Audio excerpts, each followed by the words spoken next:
বন্ধুরা, খুব সহজভাবে কি করে গ্র্যানি স্কোয়ার করতে হয় সেটাই আমি দেখাবো আজ। গ্র্যানি স্কোয়ার করবার জন্য উলটাকে একটা ম্যাজিক রিং বানিয়ে নিতে হবে। ঠিক এভাবে হাত ঘুরিয়ে সুতোটাকে নিয়ে ক্রুশ কাটা দিয়ে একটা ঘর তুলে নিয়ে আসতে হবে। একটা ম্যাজিক রিং তৈরি হয়েছে। এবার এখানে দুটো চেন করব। দুটো চেন হয়ে গেল।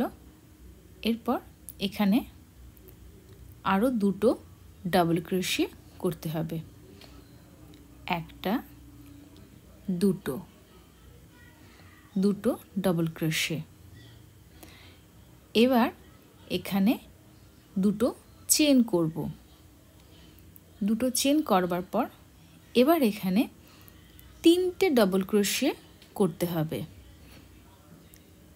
এক,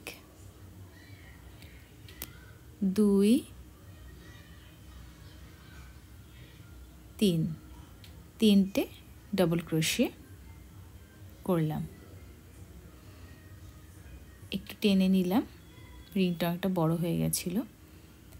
এবার আবার দুটো চেন করে নেব। এক, দুই। দুটো চেন করবার পর আবার ঠিক আগের মতোই তিনটে ডাবল ক্রোশিয়ে করতে হবে। একটা, দুটো,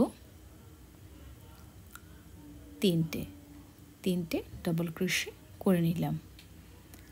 আবার ঠিক একই রকমভাবে আমাদের আবার দুটো চেন করতে হবে। এক, দুই।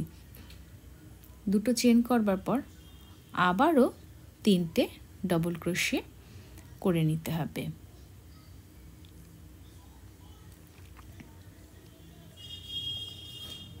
দুটো,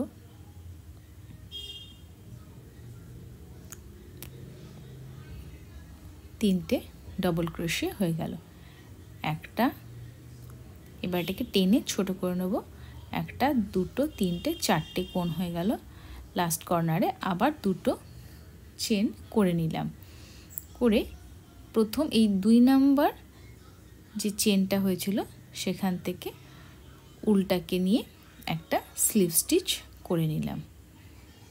স্লিপ স্টিচটা হয়ে যাওয়ার পর আবার এখান থেকে আরেকটা স্লিপ স্টিচ করে সুতোটাকে সামনের দিকে নিয়ে আসতে হবে। সামনের দিকে এনে এবার আমরা আবার দুটো চেন তৈরি করব। দুটো চেন করবার পর ঠিক আগের মতোই এখানে দুটো ডাবল ক্রোশিয়ে করে নিতে হবে। একটা, দুটো ডাবল ক্রোশিয়ে করে নেব। এবার এটা হলো কর্নার। কর্নারগুলো যখন করব তখন সেখানে তিনটে ডাবল ক্রোশিয়ে করব। এক, দুই, তিন। তিনটে ডাবল ক্রোশিয়ে করে তিনটে ডাবল ক্রোশিয়ে হয়ে গেল। আবার দুটো চেন করব। আবার ঠিক এই কর্নারেই একই জায়গায় আবারও তিনটে ডাবল ক্রোশিয়ে করে নিতে হবে। একটা, দুটো, তিনটে ডাবল ক্রোশিয়ে হয়ে গেল। এটা একটা কর্নার তৈরি হলো।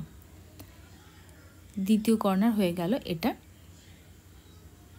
1 নম্বর কর্নার। দ্বিতীয় কর্নারের সময় আমরা কি করব, আবার ঠিক একই রকমভাবে তিনটে ডাবল ক্রোশিয়ে এবং তিনটে ডাবল ক্রোশিয়ে করার পর আবার দুটো চেন, তারপর আবার তিনটে ডাবল ক্রোশিয়ে। একটা, দুটো, তিনটে।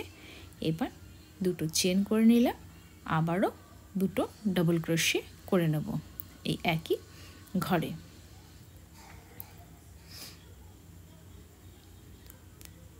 এক, দুই, তিন। তিনটে ডাবল ক্রোশিয়ে হয়ে গেল।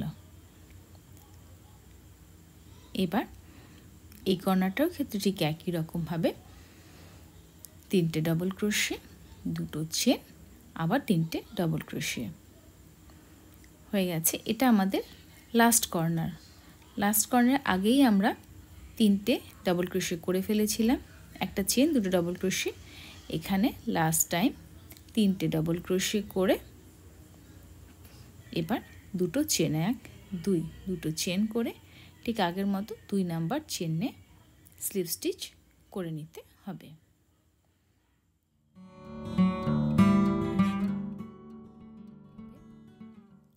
আমরা উলের রংটা চেঞ্জ করে নেব এবং স্লিপ স্টিচ করে নতুন উলটাকে জুড়িয়ে নেব। একটু টেনে নিলাম টাইট করবার জন্য। দুটো চেন করে সেখানে ওই একই ঘরে দুবার ডাবল ক্রোশে করে নিতে হবে, একটা দুটো।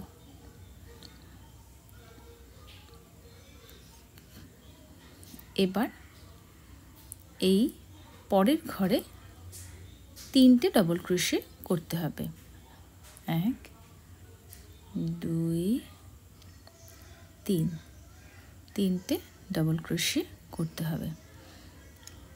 এটা কর্নার, কর্নারগুলোতে আগের মতোই 3টে ডাবল ক্রোশে, 3টে ডাবল ক্রোশে করে দুটো চেন, 1 2 দুটো চেন করে আবার 3টে ডাবল ক্রোশে, 1 2 3, 3টে ডাবল ক্রোশে করে নিতে হবে। Corner ready. এবার দুটো কর্নারের মাঝে যে গ্যাপটা আছে সেখানে আবার 3টে ডাবল ক্রোশে করতে হবে, 1 2 3, 3টে ডাবল ক্রোশে। সেই কর্নার, আবার সেই কর্নারে আমরা 3টে ডাবল ক্রোশে করব, দুটো চেন, আবার 3টে ডাবল ক্রোশে, 1 2 3, 3টে ডাবল ক্রোশে করে 1 2 দুটো চেন, 1 2 3, 3টে ডাবল ক্রোশে করে নিতে হবে। এভাবে পুরো রাউন্ডটাকে আমরা কমপ্লিট করব এবং আবার লাস্ট কর্নারে যখন আসবো সেখানে আবার আগের মতোই 3টে ডাবল ক্রোশে করে দুটো চেন করতে হবে, 1 2 দুটো চেন করে 2 নাম্বার যে চেনটা করেছিলাম সেখানে স্লিপ স্টিচ করে ফেলতে হবে। আবার সুতোটাকে সামনের দিকে নিয়ে এসে ডাবল ক্রোশে করে একটা দুটো, দুটো চেন, দুটো ডাবল ক্রোশে, একটা দুটো, দুটো ডাবল ক্রোশে। দুটো কর্নারের মাঝে এবার দুটো গ্যাপ হয়েছে। প্রথম গ্যাপে 1 2 দুটো এবং 3টে ডাবল ক্রোশে। প্রত্যেকবারই এই গ্যাপগুলোতে, এই ঘরগুলোতে 3টে করে ডাবল ক্রোশে করতে হবে, 3টে ডাবল ক্রোশে। এবং যে কর্নারটা হচ্ছে সেখানে একই রকমভাবে 3টে ডাবল ক্রোশে, 2 3, 3টে ডাবল ক্রোশে এবং দুটো চেন, আবার 3টে ডাবল ক্রোশে করে ফেলতে হবে, 1 2 3, 3টে ডাবল ক্রোশে।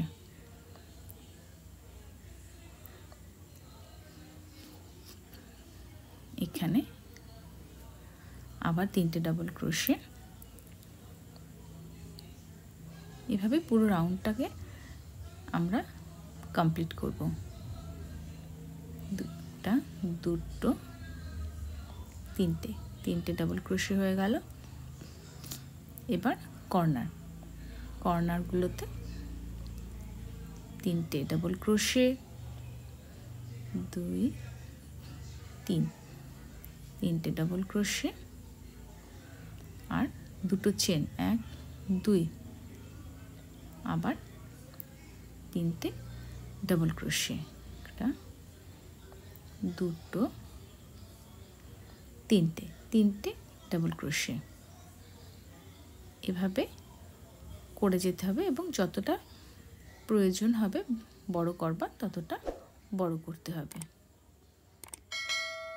কমপ্লিট হয়ে গেল।